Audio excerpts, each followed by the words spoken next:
Marshall Goldsmith tokom dugogodišnje karijere radio je sa više od 150 direktora najvećih svjetskih kompanija. Kaže da je ključ uspjeha svakodnevni rad na sebi. Jedan od Marshallovih savjeta je i da ne treba mijenjati ljude koji ne mare i zbog kojih gubimo dragocjeno vrijeme. Što sam stariji, shvatam da je moj posao ne da vas naučim kako da učite, nego kako da uspješno radite. Svijet neće postati bolje mjesto zato što ćemo učiti, već zato što ćemo raditi. Put do dobrog biznis lidera zahtijeva i velike promjene, a jedan od rijetkih koji je u radu sa mnogima u tome i uspio, kaže da nisu svi svjesni potrebe da se mijenjaju kako bi napredovali i bili uspješni lideri.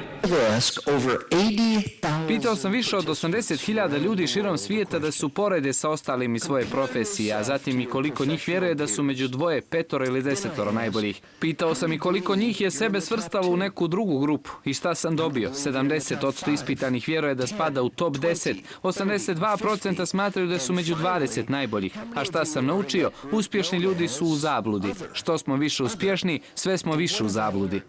Jedinstvenoj prilici, predavanju najvećeg svjetskog stručnjaka za liderstvo, prisustvovalo je više od 200 crnogorskih menadžera ili onih koji imaju namjeru da to postanu.